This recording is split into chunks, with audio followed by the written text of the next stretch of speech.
اور رکنا بھی چاہیے، کیونکہ اللہ رب العزت نے جو روزہ فرض کیا انسان پہ، وہ اسی وجہ سے اس کے جو ہے مقصد وہ یہ ہے، فرمایا لعلکم تتقون، کہ روزے کی فرضیت کا مقصد تقوی کا حصول ہے۔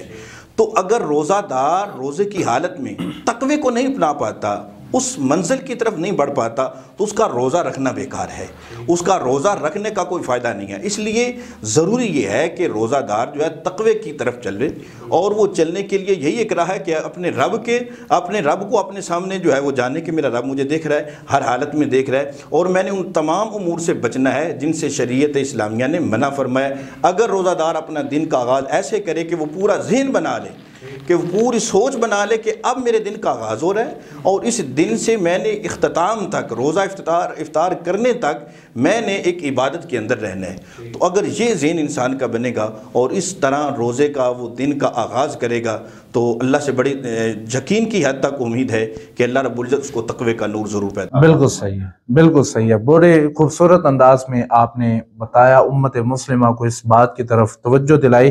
کہ رمضان المبارک جب آتا ہے تو اس کا روزہ ہم رکھتے ہیں۔ اب روزہ رکھنے کے کچھ آداب ہیں، دن کیسے گزارنا ہے، رات تک کس طرح انتظار کرنا ہے، افطاری کیسے کرنی ہے، دن کے وقت کن امور سے بچنا ہے، اور پھر آپ نے یہ بھی بتایا کہ اللہ تعالیٰ فرماتا ہے کہ تم سے روزہ میں اس لیے رکھواتا ہوں اور تمہارے اوپر اس لیے لازم کیا ہے تاکہ تم متقی بن جاؤ، پرہیزگار بن جاؤ۔ یعنی اللہ تعالیٰ ہماری بھلائی چاہتے ہوئے ہمیں روزے کا حکم دیتا ہے، اور ہم بھی روزہ جب رکھتے ہیں تو اللہ تعالیٰ اپنے انعامات کی جو بارش ہے وہ ہمارے اوپر فرما دیتا ہے۔ تو میرے اس پینل کے جو دوسرے مہمان اسکالر ہیں، علامہ عبدالرزاق قادری صاحب، باری دیگر آپ کا سر شکریہ کہ آپ تشریف لائے۔ آپ سے میں پہلا سوال یہ کرنا چاہوں گا کہ رمضان المبارک میں حضور نبی کریم صلی اللہ علیہ وسلم کے معمولات کیا تھے، کیونکہ ہمیں کیسے پتا چلے گا کہ ہم نے اپنا رمضان کیسے گزارنا ہے، اس کے اندر کیا کیا کرنا ہے، حضور کی تعلیمات کیا ہیں، حضور کا طریقہ کار کیا ہے، اور حضور کا دن گزارنے کا انداز کیا تھا، یہ ذرا ہمارے ناظرین کو بتائیے گا۔ جی بہت شکریہ علامہ صاحب مجھے یہ موقع فراہم کرنے پر۔ رمضان المبارک حضور صلی اللہ تعالیٰ علیہ وآلہ وسلم اللہ کی بارگاہ میں دعائیں کر کر کے اس ماہ مقدس کو حاصل کرتے۔ رجب المرجب سے ہی اس کی دعائیں شروع ہو جاتی، اور پھر اس رمضان المبارک کے مہینے میں آپ کے معمولات مبارکہ ہی وہ ہمارے لیے روڈ میپ ہیں کہ جن کے ذریعے ہم وہ تقوی اور مقام تقوی کا حصول کر سکتے ہیں۔ تقوی حاصل کرنا ہے تو پھر رمضان المبارک اسی طریقے سے گزارنا ہوگا جس طریق پر مصطفیٰ جان رحمت صلی اللہ تعالیٰ علیہ وآلہ وسلم گزارتے تھے۔ تو اگر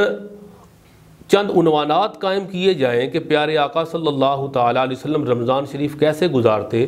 تو اس کا پہلا عنوان یہ بنے گا کہ یہ چونکہ رمضان المبارک روزے کا مہینہ ہے تو پہلا معمول مبارک تو یہ بنتا کہ اس میں آقا علیہ السلام روزہ رکھتے۔ تو رمضان المبارک اگر وہ بندہ چاہتا ہے کہ میں سرکار کے بتائے ہوئے طریقے کے مطابق گزاروں، تو اس کو سب سے پہلے تو روزہ رکھنا ہوگا جسے اللہ رب العزت نے فرض قرار دیا۔ اور حضور صلی اللہ تعالیٰ علیہ وسلم نے اس روزے کی برکت اور فضیلت ارشاد فرماتے ہوئے فرمایا کہ من صام رمضان ایمانا واحتسابا غفر له، جو بندہ رمضان المبارک میں ایمان اور احتساب کے ساتھ ظاہری باطنی آداب کو پیش نظر رکھتے ہوئے جو رمضان المبارک کا روزہ رکھتا ہے، رب قادر کریم اس کے گزشتہ سارے گناہوں کو معاف فرما دیتا ہے۔ تو پہلا جو عمل ہے وہ یہ ہے کہ بندہ روزہ رکھے، اور روزہ رکھنے سے کیا ملے گا؟ اس کے پچھلے سارے گناہ اللہ معاف فرما دے گا۔ پھر جب ہم حضور صلی اللہ علیہ وسلم کی سیرت طیبہ کا مطالعہ کرتے ہیں تو ہمیں ام المومنین سیدہ طیبہ طاہرہ سیدہ عائشہ صدیقہ رضی اللہ تعالی عنہا آپ ہمیں یہ بتاتی ہیں کہ جب رمضان مبارک شروع ہو جاتا تو حضور صلی اللہ تعالیٰ علیہ وسلم کی عبادات اور ریاضات میں کثرت آ جاتی۔ اس کے علاوہ بھی سرکار عبادت اور ریاضت میں کثرت کرتے، مگر جب رمضان المبارک آتا تو گھر کے افراد اس بات کو محسوس کرتے کہ آپ کے معمولات میں گویا کہ انقلابی تبدیلی آ گئی، اور حضور علیہ الصلوۃ والسلام کے گھر والے محسوس کرتے کہ اتنی عبادات تو آپ نے 11 مہینے بھی نہیں فرمائی، اور اس کا نقشہ کیسے آپ ارشاد فرماتی ہیں، امی فرماتی ہیں، اور یہ امام بہقی اس حدیث پاک کو لے کے آئے، فرماتی ہیں جب رمضان شروع ہوتا تو حضور صلی اللہ تعالی علیہ وآلہ وسلم کا رنگ مبارک متغیر ہو جاتا۔ اب دیکھیں وہ اپنے آپ کو اللہ کی بارگاہ میں اللہ کے محبوب ہیں، اور وہ اللہ کی بارگاہ میں اپنے آپ کو پیش کرتے ہیں، اور اس قدر اللہ کا خوف اور ان پہ طاری ہے، تو امتیوں کا حال کیسا ہونا چاہیے؟ حالانکہ بخشے ہوئے ہیں، بخشے ہوئے تقسیم فرمانے والے ہیں، اور ہر کسی کو ان کے صدقے سے بخشش ملنے والی ہے۔ اگر وہ رمضان المبارک میں ان کا رنگ متغیر ہو رہا ہے تو ہمارا کیا حال ہونا چاہیے؟ دوسرا، آپ کی نمازوں میں اضافہ ہو جاتا، گویا آپ 5 وقت نماز تو پڑھتے، اس کے علاوہ نفلی عبادات بھی آپ کرتے، تو اس کے علاوہ جو آپ کے معمولات ہیں اشراق کے، چاشت کے، اوابین کے، صلاۃ التہجد کے، گویا یہ تو 11 ماہ کا معمول ہے، یعنی ان 9 نمازوں کے علاوہ حضور صلی اللہ تعالی علیہ وسلم کی عبادات میں اور نمازوں میں اضافہ ہو جاتا۔ پھر امی فرماتی ہیں اللہ تعالیٰ سے آقا گڑ گڑا کے دعائیں کرتے، اور اللہ کا خوف ہر وقت اپنے اوپر طاری رکھتے۔ ہم کیسے رمضان گزاریں؟ ہم حضور صلی اللہ تعالی علیہ وآلہ وسلم کے طریق پر رمضان گزاریں، عبادات اور ریاضات کی کثرت ہو، اور خوف الہی پورا مہینہ ہم پہ طاری رہے۔ اور تیسرا عنوان اس کا وہ یہ ہے کہ رمضان مبارک میں سحری اور افطاری کا اہتمام فرماتے ہیں، اور یہ اتنا بابرکت معمول ہے کہ حضور صلی اللہ تعالی علیہ وسلم مسلم شریف میں حدیث پاک ہے کہ پیارے آقا علیہ السلام فرماتے ہیں تسحروا فإن فی السحور برکہ، کہ سحری کا اہتمام کیا کرو، کہ اس لیے سحری میں اللہ رب العزت نے برکت رکھی ہے۔ یعنی آج کو بندہ یہ کہے کہ میں صبح نہیں اٹھ سکتا، یا سستی اور غفلت کا مظاہرہ کرے، تو یہ حضور پاک علیہ السلام کا پسندیدہ عمل نہیں ہوگا، بلکہ پیارے آقا کیا فرماتے ہیں، یہ بھی مسلم شریف کی حدیث پاک ہے، حضور صلی اللہ تعالی وسلم فرماتے ہیں کہ ہمارے اور اہل کتاب کے روزوں میں سحری کا تو فرق ہے، یعنی اگر تم سحری کے لیے نہیں اٹھ رہے، افطاری کے لیے تو تم نے آنا ہی آنا ہے، لیکن اگر تم سحری کے لیے نہیں اٹھتے تو تمہارے مسلمانوں میں اور غیر مسلم میں فرق کیا رہ گیا؟ علامہ صاحب یہ دیکھنے کو آیا ہے کہ ہمارا جو نوجوان طبقہ ہے وہ جس کو ہم 8 پارہ روزہ بولتے ہیں وہ اس کی طرف زیادہ مائل ہوتا ہے، اور بیہائنڈ ریزن کیا ہوتا ہے کہ ان کی نیند میں خلل نہ آ جائے۔ اب ان کی نیند کی وجہ سے وہ سحری کی برکات سے بھی محروم رہتے ہیں، نماز جو کہ فرض ہے اس سے بھی محروم رہتے ہیں، نماز کے بعد جو اللہ تعالیٰ کی انوار و تجلیات کا نزول ہوتا ہے اس سے بھی محروم رہ جاتے ہیں۔ تو آپ کی بات سے اتفاق کرنا چاہوں گا کہ نوجوان طبقہ اس وجہ سے سویا رہتا ہے کہ چلو صحیح ہے سارا دن گزر جائے گا، تو وہ 3-4 جو برکات ہیں ان سے محروم ہو جاتا ہے۔ جی روزے کی مشقت بھی اس کے لیے بڑھ جائے گی، جب اس نے مغرب اور عشاء کے وقت کا کھانا کھایا ہوا ہے اور دوبارہ مغرب تک جائے گا، 24 یا 22 گھنٹے بعد کھانا کھائے گا، یہ اس کے لیے مشقت میں پڑنا ہے، اور حضور صلی اللہ تعالی علیہ وآلہ وسلم اس بات کو پسند نہیں فرماتے کہ میری امت کے لیے مشقت آئے۔ اس لیے سرکار دو عالم صلی اللہ تعالی وسلم نے اس بات کو پسند فرمایا کہ جو سحری ہے وہ آخری ٹائم تک کی جائے، یعنی سحری جو ہے وہ جتنی دیر سے ہو سکے وہ کی جائے، اور افطاری جتنی جلدی ہو سکے وہ کی جائے، کی تو ٹائم کے اندر جائے گی، ٹائم سے تو آؤٹ نہیں ہوں گے، لیکن آپ سحری کا اہتمام بھی دیر سے کریں اور افطاری میں جلدی کریں۔ یہ عمل حضور پاک صلی اللہ تعالی وسلم کو پسند ہے تاکہ امتی کے لیے مشقت نہ آئے۔ جو لوگ یہ سوال کرتے ہیں کہ سحری کا کیا ٹائم ہے، افطاری کا کیا ٹائم ہے، تو حضور کے اس فرمان سے ان کے اس سوال کا جواب بھی ان کو مل رہا ہے۔ جی بالکل۔ اور تیسرا یہ عنوان بنا کہ سحری اور افطاری، حضور صلی اللہ تعالی وسلم کے معمولات مبارکہ میں جو چوتھا عنوان ہے وہ رمضان المبارک میں صلاۃ التراویح اور قیام اللیل ہے، یعنی حضور صلی اللہ علیہ وسلم وہ جو حدیث پاک میں آیا نا، امی نے فرمایا کہ نمازوں میں اضافہ ہو جاتا۔ نمازوں میں کون سی نمازوں میں اضافہ ہو جاتا؟ اس میں جو واضح نماز ہے وہ ہے صلاۃ التراویح، قیام اللیل، جس کو حضور پاک صلی اللہ علیہ وسلم نے حدیث پاک میں اس کا نام دیا۔ اور وہ کیا ہے؟ حضور صلی اللہ تعالی وسلم فرماتے ہیں کہ من قام رمضان ایمانا واحتسابا غفر لہ، کہ جو بندہ رمضان المبارک میں قیام کرے، راتوں کو جاگے، کون سا جاگے؟ وہ جو عشاء کے ساتھ صلاۃ التراویح حضور صلی اللہ تعالی وسلم نے خود 3 دن پڑھائی، 3 دن آقا علیہ السلام نے خود پڑھائی، اور اس کے بعد اس کے ترک کرنے کی حکمت بھی ارشاد فرما دی کہ اگر میں ریگولر اس کو پڑھاتا رہا تو تمہارے لیے فرض اور واجب ہو جائے گی، وہی مشقت والا پہلو، مگر پسند اس بات کو فرمایا کہ امتی میرا وہ اپنی رمضان المبارک کے معمولات میں صلاۃ التراویح کو ایڈ کرے، اور اس کے لیے موٹیویشن اس حد تک دی، فرمایا کہ اگر تم رمضان المبارک میں تراویح کا، قیام اللیل کا اہتمام کرو تو اللہ اس کی برکت سے بھی تمہارے سابقہ گناہ معاف فرما دے گا۔ اور ایک عنوان اس کا یہ ہے کہ اس میں حضور صلی اللہ تعالی علیہ وآلہ وسلم صدقات اور خیرات کی کثرت کرتے، یہ اس کا 5واں عنوان بنے گا، اور کتنی کثرت کرتے کہ ابن عباس رضی اللہ تعالیٰ عنہ آپ فرماتے ہیں کہ آپ بھلائی کرنے میں تیز ہوا سے بھی زیادہ سخی ہو جاتے، گویا کہ آپ ویسے بھی پورا سال سخاوت کرتے، مگر ہمیں حکم دیا اپنی سنت سے کہ ہم رمضان المبارک میں صدقات اور خیرات کی کثرت کریں۔ اس کے لیے اگر ٹائم زیادہ نہ ہو رہا ہو تو صرف اتنا میں عرض کرنا چاہوں گا کہ جو صدقات اور خیرات ہے اس کے سب سے جو پہلے حقدار ہے وہ فقہاء نے لکھے سب سے پہلے آپ کے رشتہ دار حق ہیں، زکوٰۃ دینا ہے، صدقات دینے ہیں، فطرانہ دینا ہے، عشر دینا ہے، آپ نے جتنا صدقہ کرنا ہے اللہ کے راستے میں اس کے لیے سب سے پہلے حقدار آپ کے رشتہ دار، دوسرے حقدار آپ کے ہمسائے، اور تیسرے حقدار آپ کے احباب اور دوست۔ تو سب سے پہلے ان پر فوکس کریں، ان میں حقدار کو تلاش کریں، اور یہاں حقدار تلاش کرنا آپ کے لیے آسان بھی ہے۔ اور چھٹا عنوان جو بنتا ہے سرکار کے معمولات مبارکہ میں وہ ہے اعتکاف۔ پیارے آقا علیہ السلام نے ہمیشہ رمضان المبارک میں اعتکاف فرمایا، اور جب آخری حیات طیبہ کا، ظاہری حیات طیبہ کا آخری رمضان تھا تو سرکار نے 10 دن کی بجائے 20 دن اعتکاف فرمایا، اور پیارے آقا صلی اللہ تعالی وسلم فرماتے ہیں جو بندہ رمضان مبارک کی آخری 10 دن کا اعتکاف کرے گویا اس کا ثواب اسے 2 حج اور 2 عمروں کے برابر مالک عطا فرمائے گا۔ گویا یہ وہ معمولات مبارکہ ہیں جو حضور صلی اللہ تعالی وسلم کی حیات طیبہ سے امت کو میسر آئے۔ سبحان اللہ، سبحان اللہ، بڑے خوبصورت انداز سے حضور نبی کریم صلی اللہ علیہ وسلم کے رمضان المبارک کے معمولات کے بارے میں ہمیں آغاز فرما رہے تھے علامہ عبدالرزاق قادری صاحب، اور بالکل جو باتیں آپ نے ہمیں بتائی ہیں حدیث کی روح سے کہ حضور نبی کریم صلی اللہ علیہ وسلم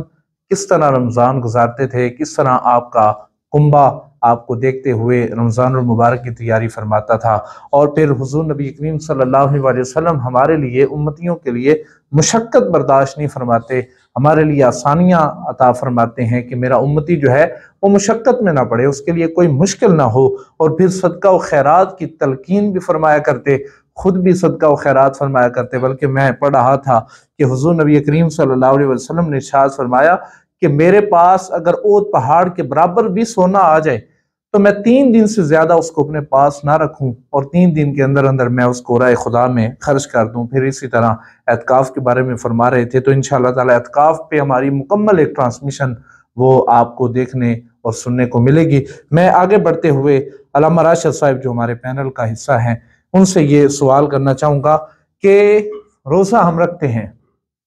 ظاہر ہے روزہ رکھنے کے بعد اس کی حفاظت ہے، اس کی کچھ حدود و قیود ہیں، اس کا ہم نے پیرا بھی دینا ہے، تو روزہ رکھ کر کیا ہم اپنے جو معاملات دینیہ ہیں ان کو کنٹینیو رکھ سکتے ہیں، یا پھر اس کے لیے کوئی شریعت اسلامیہ نے ہمیں کوئی حد مقرر کر کے دی ہے کہ بھائی روزہ رکھنے کے بعد تم نے کیا کرنا ہے اور کن امور کی طرف تم نے متوجہ ہونا ہے؟ یہ ذرا ہمارے ناظرین کو بتائیے۔ جی حضرت، بڑا خوبصورت سوال آپ کا کہ روزے دار کو روزے کی حالت میں کن امور کی طرف متوجہ رہنا چاہیے۔ تو جب روزہ دار روزے کی حالت میں آ گیا تو اب ظاہری بات ہے، جس طرح میں نے پہلے عرض کیا تھا کہ ایک عبادت کی حالت میں ہے، اور جب عبادت کی حالت میں ہے تو وہ سارے امور وہ بجا لائے گا جو اللہ رب العزت کے پسندیدہ ہے۔ ویسے بھی اگر عبادت کی حالت نہ بھی ہو تو بھی بحیثیت مسلمان ہمیں وہی کرنا ہے جو اللہ تعالیٰ کا حکم ہے، اس کے پیارے محبوب صلی اللہ علیہ وسلم کا حکم ہے۔ لیکن روزے کی حیثیت میں جب روزہ دار روزے کے اندر داخل ہے تو سب سے پہلی چیز جو ہے، اس نے چونکہ روزہ رکھ لیا، اب روزے کے بعد پنجگانہ نماز، وہ اس کو باقاعدگی کے ساتھ ادا کرنی ہے۔ وہ نماز جو ہے وہ تو روزوں کو علاوہ بھی کرنی ہے، لیکن اس میں بالکل باجماعت نماز کا خوب اہتمام کریں، کیونکہ اس رمضان المبارک کے اندر جتنی بھی آپ عبادات کرتے ہیں ان کا ثواب اللہ رب العزت بڑھا چڑھا کے پیش کرتا ہے، دیتا ہے انسان کو۔ تو جب مسلمان کو ایک بہترین پیکج اس صورت میں مل رہا ہے کہ اس کی تمام عبادات، تمام ریاضات، ان کا ثواب جو ہے وہ بڑھا چڑھا کے اللہ رب العزت عطا فرما رہا ہے، تو بندے کو اس اپورچونٹی سے جو ہے وہ ضرور فائدہ اٹھانا چاہیے اور نماز کا باجماعت نماز کا اہتمام کرنا چاہیے، تاکہ اس کا کوئی سجدہ جو ہے وہ قضا نہ ہونے پائے، اپنے رب کی بارگاہ سے وہ غائب نہ ہو بلکہ حاضر ہی رہے۔ اور نماز کے بعد جس کام کی طرف متوجہ ہو وہ یہ ہے کہ جس طرح حضرت فرما رہے تھے کہ حضور علیہ السلام کا بھی عمل مبارک تھا کہ وہ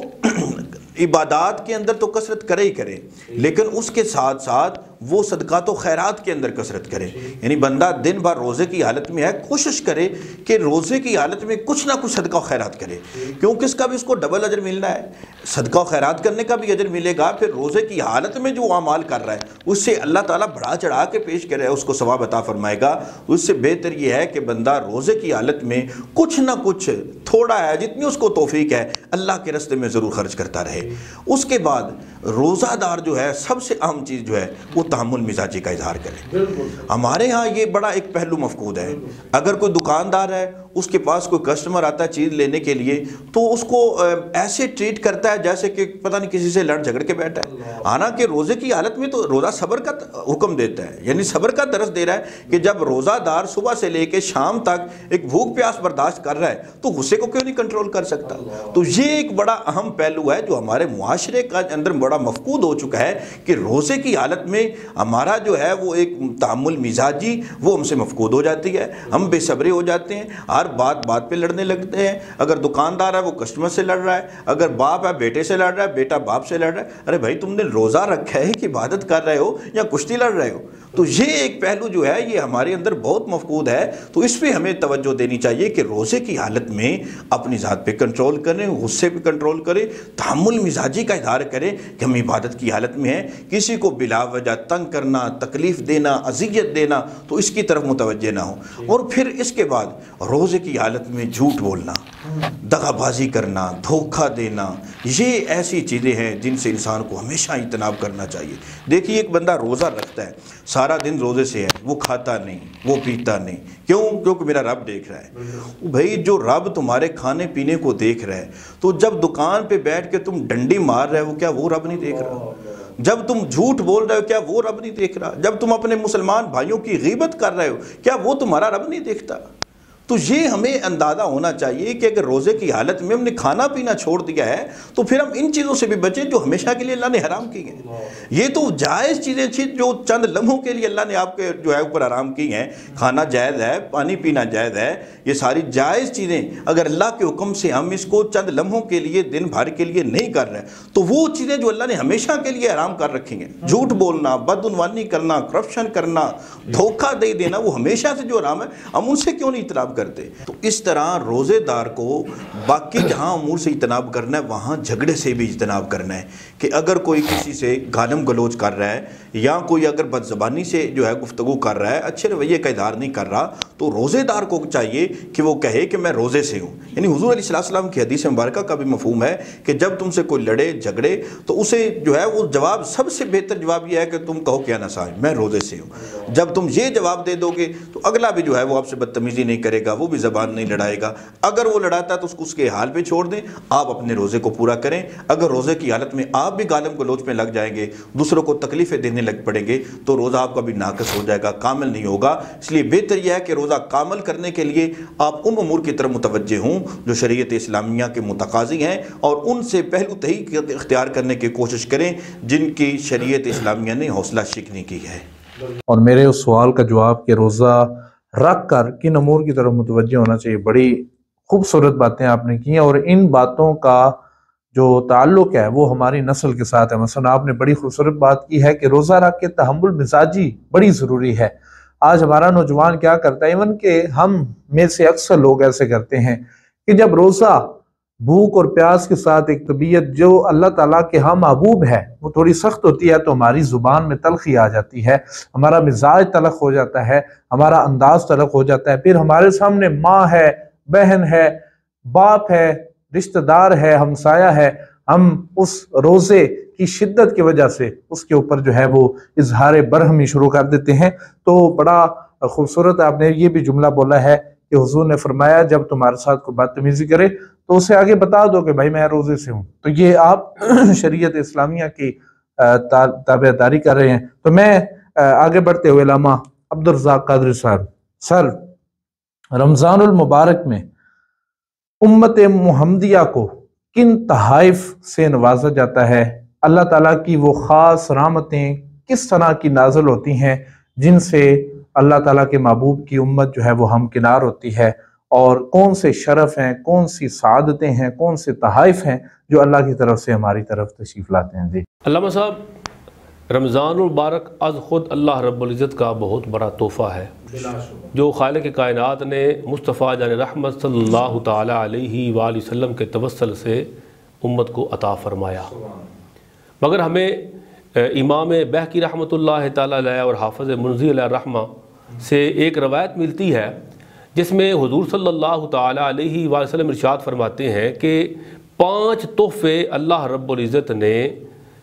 امت محمدیہ کو وہ عطا فرمائے ہیں کہ جو پہلے کسی نبی کو اور ان کی امت کو نہیں ملے۔ رمضان المبارک آج خود تحفہ، مگر یہ روزے تو پہلے بھی امتیں رکھا کرتی تھیں، قرآن پاک میں بھی آیا، مگر رمضان المبارک میں 5 تحفے، 5 گفٹ مالک کی طرف سے ایسے ملتے ہیں جو گفٹ صرف حضور صلی اللہ علیہ وسلم کے صدقے سے ہمیں ملے ہیں اور کسی کو نہیں ملے۔ ایک حضور صلی اللہ تعالیٰ علیہ وسلم ارشاد فرماتے ہیں، وہ یہ ہے کہ جب رمضان المبارک کی پہلی رات آتی ہے تو اللہ تعالیٰ رحمت کی نگاہ حضور کے غلاموں کی طرف فرماتا ہے، اور جس پر اللہ کے کرم کی نگاہ پڑ جائے پھر اللہ اس کو عذاب سے نجات عطا فرما دیتا ہے۔ گویا جو پہلا گفٹ امت محمدیہ کو ملتا ہے رمضان المبارک میں اور پہلے کسی کو نہیں ملا، کہ وہ ہے کہ اللہ رب العزت کی کرم کی نگاہ پڑتی ہے اور اس نگاہ کے صدقے پھر اللہ تعالیٰ اس بندے کو دوبارہ عذاب نہیں دے گا۔ دوسرا تحفہ حضور صلی اللہ تعالیٰ علیہ وسلم فرماتے ہیں کہ جب بندہ روزہ رکھتا ہے تو پیٹ خالی ہونے کی وجہ سے پھر اس کے منہ سے اسمیل آتی ہے۔ حضور صلی اللہ تعالیٰ علیہ وسلم فرماتے ہیں کہ انسانی مزاج تو یہ ہے کہ بندہ اس اسمیل کو پسند نہیں کرتا، مگر اللہ رب العزت کی طرف سے گفٹ یہ ہے کہ اللہ تبارک و تعالیٰ اس روزے دار کے منہ سے آنے والی اس بو کو اپنی بارگاہ میں کستوری سے بھی زیادہ پسند فرماتا ہے۔ کستوری خوشبو جو بہت پیاری اور سب سے اچھی ہے، اللہ تعالیٰ کو اس سے بھی زیادہ روزے دار کی منہ سے آنے والی وہ سمیل پیاری لگتی ہے، وہ بو اچھی لگتی ہے، اس لیے کہ وہ بندہ وہ صبح سے لے کے شام تک جو کچھ کھا پی نہیں رہا تو فقط مولا کی رضا کے لیے۔ اب یہ کیونکہ اللہ کی رضا میں بیٹھا ہے، اب اس کے بدن سے اور منہ سے اگر بو بھی آئے تو اللہ کو وہ بھی پسند ہے۔ تیسرا گفٹ پیارے آقا صلی اللہ تعالیٰ علیہ وسلم فرماتے ہیں جب رمضان مبارک آ جاتا ہے تو ہر دن اور ہر رات میں اللہ کے فرشتے بندہ مومن کے لیے اور روزے دار کے لیے اللہ کی بارگاہ میں بخشش کی دعائیں کرتے ہیں۔ یعنی اللہ کا کرم دیکھیں کہ اور اللہ کی طرف سے یہ تحفہ دیکھیں کہ مالک کائنات نے اپنے فرشتوں کو بھی امت محمدیہ کی بخشش کے لیے التجائیں کرنے پر لگا رکھا ہے۔ اور چوتھا تحفہ جو حضور صلی اللہ تعالی وسلم نے ارشاد فرمایا کہ اللہ تعالیٰ جنت کو حکم دیتا ہے کہ جنت تو اپنے آپ کو مزین کر لے، تو اپنے آپ کو سنوار لے، تیار ہو جا، اس لیے کہ ان قریب تیرے اندر میرا بندہ دنیا کا تھکا ہارا ہوا، میری عبادات میں، ریاضات میں، میری فرما برداری میں وہ تھکاوٹ سے چور بدل لے کے اے جنت تیرے اندر آنے والا ہے، تو اپنے آپ کو آراستہ کر، مزین کر، تاکہ جب میرا بندہ اے جنت تیرے اندر آئے، پتہ چلا کہ روزے دار جنت میں جائے گا، میرا بندہ جب جنت میں آئے تو اس کو دنیا کے غم بھول جائیں اور وہ ابدی آرام اور سکون پا لے۔ اور پانچواں تحفہ پیارے آقا صلی اللہ تعالی وسلم نے ارشاد فرمایا جب رمضان المبارک کی آخری رات ہوتی ہے اللہ تبارک و تعالی روزے داروں کو بخش دیتا ہے۔ وہ رمضان المبارک یہ 5 تحفے ایسے لے کے آتا ہے کہ جو پہلے کسی نبی پاک کو اور ان کی امت کو اللہ کی طرف سے نہیں ملے، اور ان 5 تحفوں کی ابتدا بھی اللہ کی طرف سے بخشش سے ہوتی ہے اور اس کی انتہا بھی اللہ کی طرف سے بخشش پہ ہوتی ہے۔ یہ بخشش والا مہینہ ہے، مالک ہمیں اس کی بخششیں سمیٹنے کی توفیق عطا فرمائے۔ سبحان اللہ سبحان اللہ، بڑے خوبصورت دعائیہ کلمات بھی تھے اور بڑا خوبصورت ایک انہوں نے خوبصورت تحائف جو اللہ تعالیٰ کی طرف سے ہمیں میسر آتے ہیں، جو حضور نبی کریم صلی اللہ علیہ وسلم کے توسل سے اللہ تعالیٰ خاص کرم فرماتا ہے، جو اس سے پہلے کسی ناظرین اکرام کسی نبی کسی امت کو عطا نہیں ہوئے، جو اللہ تعالیٰ تحائف ہمیں عطا فرماتا ہے۔ یہاں وقت ہوا ایک بریک کا، بریک کے بعد ہم حاضر ہوتے ہیں۔ اہلی آنے منڈی بہاؤالدین کے لیے خوشخبری، صحت بخش پانی کا حصول اب آپ کے گھر کی دہلیز پر، اور نہر کنارے ہینڈ پمپس اور سادہ فلٹرڈ واٹر کی نام نہاد طفل تسلیوں سے ہو جائیں آزاد، کیونکہ اب زم واٹر لایا ہے ضلع منڈی بہاؤالدین میں منرلائز واٹر، جس کا دعویٰ ہے کہ بیماریوں کے خلاف جنگ۔ زم کے سنگ زم واٹر کو جدید آٹومیٹک RO سسٹم کے ذریعے 6 مختلف مراحل کے فلٹریشن پروسیس سے تیار کیا جاتا ہے، جو باریک سے باریک ایسے پارٹیکلز کو بھی باہر نکال کر خالص پانی تیار کرتا ہے جن کو ظاہری آنکھ دیکھنے سے بھی قاصر ہے۔ پھر اس کی غذائی ضرورتوں کو پورا کرنے کے لیے کیلشیم، میگنیشیم اور سوڈیم کے علاوہ اینٹی اسکیل جیسے حلال منرلز کو ایڈ کیا جاتا ہے، اور الٹرا وائلٹ ریز کے ذریعے تمام بیکٹیریا سے پاک کر کے سیل بند کر کے اپنے معزز صارفین تک 500 ml، 1500 ml اور 19 لیٹر کی دیدہ زیب پیکنگ میں پہنچایا جاتا ہے۔ اس کے علاوہ زم واٹر 400 ml کی خصوصی پیکنگ میں بھی دستیاب ہے، جو صرف اور صرف خانہ خدا میں عبادت گزاروں کی فی سبیل اللہ خدمت کے لیے بنائی گئی۔ قریبی مساجد میں نماز جمعہ کے مبارک موقع پر مفت خدمت کا موقع فراہم کرنے کے لیے زم واٹر سے رابطہ کریں۔ رابطہ نمبر 0331607400۔ میرج ہالز اور ہول سیل ڈیلرز کے لیے خصوصی پیکیجز اویلیبل ہیں۔ ویلکم بیک ہوم ناظرین ڈیلیوری کی اکرام، سہولت دستیاب بریک کے بعد ہم پروگرام کا سلسلہ آگے بڑھاتے ہوئے میں علامہ راشد صاحب سے یہ سوال کرنا چاہوں گا کہ رانا عبدالرزاق رمضان پلازا المبارک روڈ میں براستہ عیدگاہ سحری ہے، اس کے بعد افطاری ہے، جن کا تعلق روزے کے ساتھ ہے اور ان کی برکات بھی ہیں، ان کا اپنا ایک مقام بھی ہے، تو آپ بتائیں کہ افطاری کے آداب کیا ہیں، کیسے کرنی چاہیے، اور خاص طور پہ ناظرین کو یہ بتائیے کہ یہ کب کرنی چاہیے، اس کا صحیح مقررہ وقت کیا ہے؟ جی افطاری کے حوالہ سے جو ہے وہ بڑا ایک خصوصی خیال رکھنا چاہیے اس کے وقت کا۔ وقت کے اس لحاظ سے کیونکہ آپ نے سارا دن روزہ رکھا ہے، بھوک پیاس برداشت کی ہے، ساری منہیات سے رکے رہے ہیں، تو اگر آپ نے 2 منٹ چند سیکنڈ پہلے روزہ افطار کر دیا تو وہ سارے دن کی مشقت جو ہے وہ ضائع ہو جائے گی۔ تو اس لیے سب سے بہترین چیز یہ ہے کہ آپ وقت کا انتظار کریں، جلدی نہ کریں۔ اور اس سلسلے میں میں ائمہ حضرات سے بھی گزارش کروں گا، چونکہ ہمارے لوگ جو ہے وہ ائمہ حضرات کے اعلانات پہ جو ہے وہ افطار کرواتے ہیں، تو کوشش کی جائے جو روزہ افطار کروانے والا ہے وہ کوئی ایسا بندہ ہو جس کو واقعی وقت کا پتہ ہو اور سلجھا ہوا بندہ ہو، تاکہ وہ لوگوں کا روزہ ضائع نہ کر دے۔ بسا اوقات دیکھا گیا ہے کہ لوگ جو ہے وہ ایسے ہوتے ہیں جن کو وقت کا پتہ نہیں ہے، پہلے وہ سائرن بجا دیتے ہیں، لوگ بیچارے اس سائرن پہ جو ہے وہ روزہ افطار کر دیتے ہیں، تو سب کا روزہ خراب ہو جاتا ہے۔ تو اس لیے بہتر یہ ہے کہ ایسا بندہ اس پہ جو ہے وہ رکھا جائے جس کو وقت کا پتہ ہو، اس چیز کا وہ خیال رکھے کہ میں ان اتنے پورے محلے کے روزوں کا جو ہے وہ میں ایک قسم کا محافظ ہوں، میں اس کو ضائع نہیں کرنا، اور ذمہ داری ہے، سب سے بڑی اہم چیز ہے۔ اور پھر اس اعتبار سے کہ روزہ پھر افطاری میں جلدی بھی کی جائے، یہ بھی نہیں ہے کہ اتنا لیٹ کیا جائے کہ لیٹ روزہ کرنا بھی حضور علیہ السلام کو پسند نہیں ہے۔ حضور علیہ السلام نے فرمایا لا یزال الناس بخیر ما عجلوا الفطر، کہ میری امت اس وقت تک بھلائی پر رہے گی جب تک وہ افطاری کے اندر جلدی کرتی رہے گی۔ تو افطاری کے اندر اس اعتبار سے تو جلدی کرنی چاہیے کہ یہ لیٹ نہ ہو، لیکن اتنی بھی جلدی نہ ہو کہ روزہ جو ہے وہ اس کی خرابی اور فساد کا سبب بن جائے۔ اور پھر کیسے کی جائے، تو اس میں یہ ہے ظاہری سی بات ہے، جب سارے دن عبادت کی ہے تو عبادت کا مغز جو ہے وہ دعا ہوا کرتی ہے، الدعاء مخ العبادہ۔ دعا جو ہے وہ عبادت کا مغز ہے. تو جب آپ نے عبادت کی ہے، دن بھر روزہ رکھا ہے، تو اسے افطاری کے وقت اللہ کے حضور ہاتھ اٹھائیں اور اللہ سے مانگیں. وہ دیتے ہوئے تھکتا نہیں ہے. انسان نہ جانے مانگتے ہوئے کیوں تھک جاتا ہے. انسان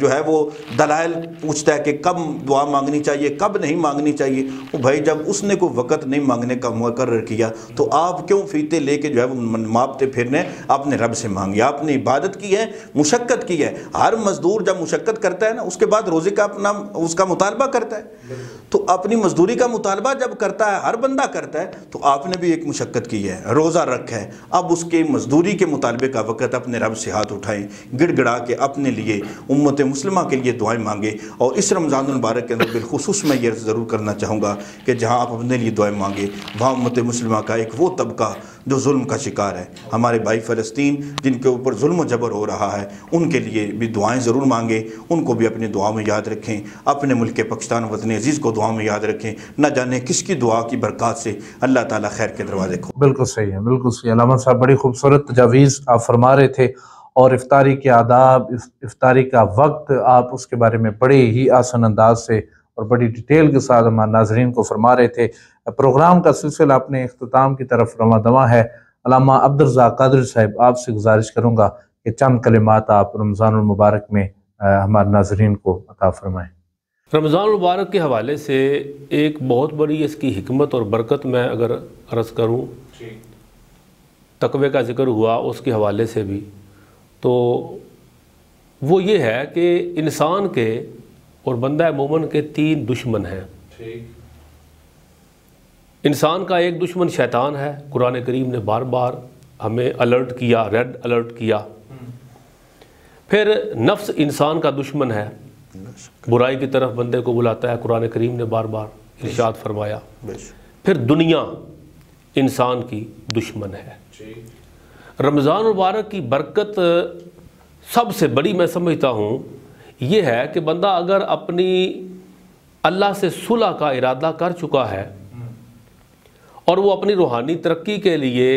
کچھ کوشش کرنا چاہتا ہے اور سنجیدہ ہے،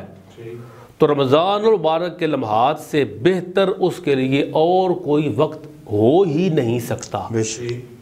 حدیث پاک میں آیا، پہلے بھی آپ لوگوں نے وہ ارشاد فرمائی کہ شیطان تو جکڑ دیا جاتا ہے، اور شیطان کی طرف سے آنے والی ہر چال رک گئی. پیچھے جو برائی کی طرف لے کے جا رہا ہے وہ آپ کا نفس ہے، اور اس میں جو ممد ہے وہ دنیا ہے. تو جو نفس ہے اس کو کمزور کرنے کا سب سے بڑا ٹول وہ روزہ ہے. نفس کو کمزور کرنے کے لیے آپ کے پاس روزہ ہے. روزہ رکھا جائے، شیطان جکڑا ہوا ہے، پیچھے دنیا کا ماحول اللہ رب العزت ایسا بنا دیتا ہے کہ گناہگار سے گناہگار ترین شخص بھی اس ماہ مقدس میں اللہ رسول کا اور ان کی تعلیمات کا حیا کرتا ہے.